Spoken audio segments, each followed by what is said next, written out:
Un sans-abri victime d'un accident a été transporté dans un hôpital où il tombe amoureux de la doctoresse qui s'occupe de lui.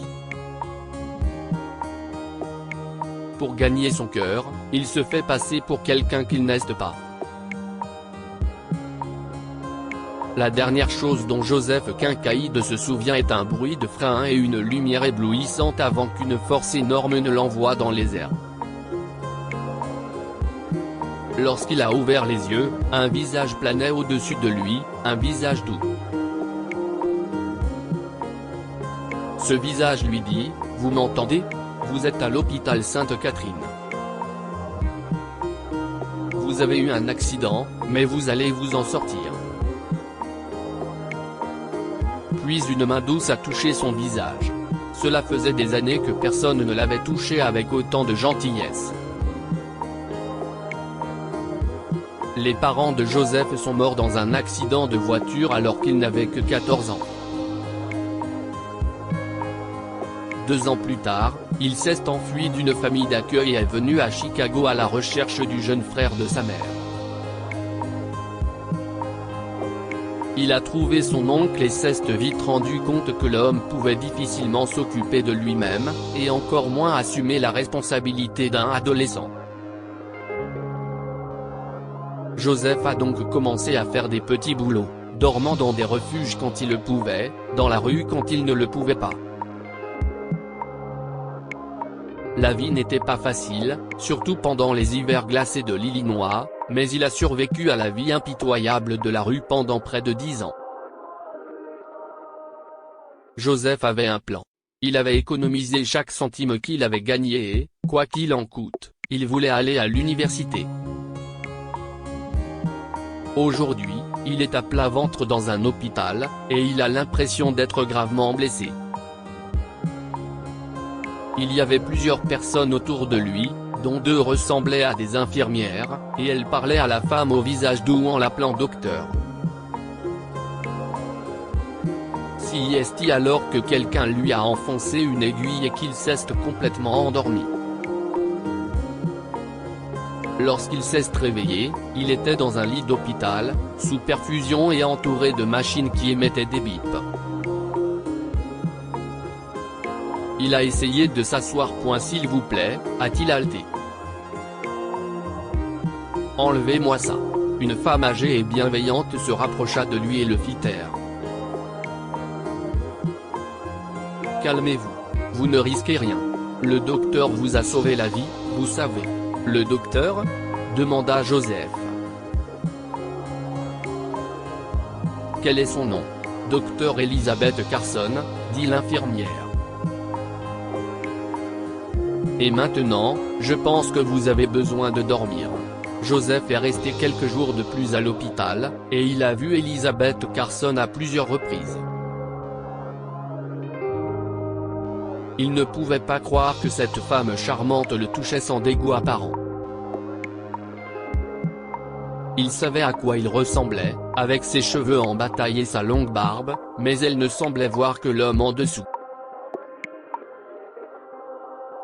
Lorsqu'il a été assez fort pour marcher, Joseph s'est échappé de l'hôpital.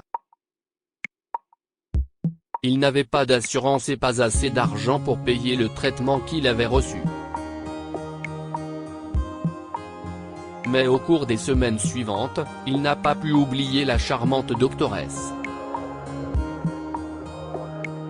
Il devait la revoir, mais comment ? Si est alors qu'il a eu une idée. Il a puisé dans ses précieuses économies et s'est acheté une paire de jeans et un pull décent. Il est allé chez le coiffeur et s'est fait couper les cheveux et raser. Un coup d'œil dans le miroir lui a montré un beau visage avec des yeux tristes. Elisabeth l'aimerait-elle ?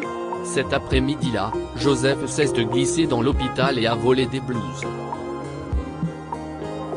Il a vu un stéthoscope sur un bureau et l'a mis autour de son cou. Il entra aux urgences et vit Elisabeth. Une infirmière dont il se souvient la grondait, « Vous n'avez rien mangé depuis 12 heures, docteur. » « D'accord, Anna, dit Elisabeth avec un sourire fatigué. Je vais descendre à la cafétéria et prendre un sandwich. Elle se dirigea vers la porte et Joseph la suivit jusqu'à la cafétéria. Il s'acheta une soupe et s'approcha de l'endroit où Elisabeth était assise seule. Il lui dit avec son plus beau sourire, « Bonjour. Je peux m'asseoir ?» « Bien sûr, » lui répondit Elisabeth en souriant. Il s'est donc assis et a commencé à lui raconter avec décontraction qu'il était résident de première année et qu'il travaillait pour devenir pédiatre. Il lui a parlé de la ville et l'a interrogée sur elle-même. Au cours des 2 semaines suivantes, il a croisé Elisabeth plusieurs fois à la cafétéria et a pris son courage à 2 mains pour l'inviter à sortir. À sa grande surprise, elle a accepté. « J'espère que cela ne vous dérange pas de manger un hamburger et des frites, » dit Joseph en souriant. En tant que stagiaire avec de gros prêts étudiants, c'est tout ce que je peux me permettre. Mais Elisabeth n'y a vu aucun inconvénient, et leur premier rendez-vous a été rapide, suivi de beaucoup d'autres. Joseph était amoureux, et le fait qu'il mentait à Elisabeth commençait à lui peser. Il voulait lui dire la vérité, mais il ne voulait pas la perdre. Il s'est donné rendez-vous dans le restaurant préféré, déterminé à tout dire à Elisabeth, mais lorsqu'il a regardé la femme qu'il aimait de l'autre côté de la table, il a perdu son sang-froid. Alors que le destin lui a joué un tour, une voix désespérée s'écria, « Mon bébé !» Elle s'étouffe. Elisabeth et Joseph se levèrent d'un bond. À la table voisine, une femme tenait un enfant de 2 ans, rouge au visage et haletant. Joseph est arrivé en quelques secondes et a pris soin d'entourer le bébé de ses bras. Il se souvient encore de la manœuvre de Heimlich qu'il avait apprise lors de l'atelier de secourisme, mais ce bébé était si petit. Il a ensuite appuyé avec précaution et l'enfant a craché un morceau de pain de hamburger. Le bébé a commencé à respirer normalement et à pleurer, et la mère a embrassé Joseph avec reconnaissance. Elisabeth lui sourit. « On dirait que j'ai de la concurrence, docteur. » Joseph prit une profonde inspiration. C'était maintenant ou jamais. « Elisabeth, » dit-il, « je t'ai menti. Je ne suis pas celui que tu crois. Je ne suis pas médecin. » Elisabeth a saisi son hot dog et en a pris une grande bouchée. « Je sais, » dit-elle calmement. « Quand tu sauras ce que je suis, tu ne voudras plus de moi. » Continua-t-il, puis il réalisa ce qu'Elisabeth avait dit. « Tu sais ?» Elisabeth acquiesça, « Je sais. Je t'ai reconnu tout de suite. Je n'oublierai jamais l'homme que j'ai recousu. J'attendais que tu me le dises.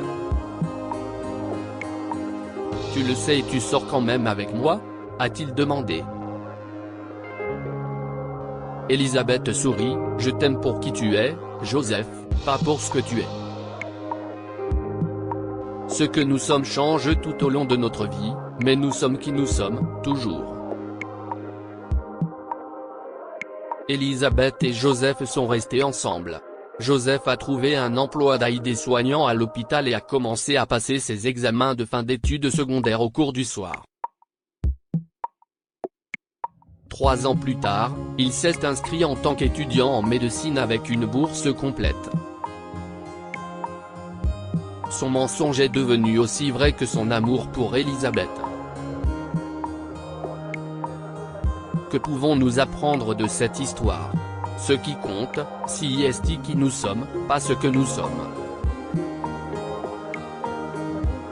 Elisabeth a vu ce qu'il y avait de bon en Joseph, et cela comptait plus que le fait qu'il soit sans abri. Les mensonges sont une base fragile sur laquelle on peut construire sa vie. Joseph a compris qu'il aimait trop Elisabeth pour continuer à lui mentir. Partagez cette histoire avec vos amis. Elle pourrait égayer leur journée et les inspirer.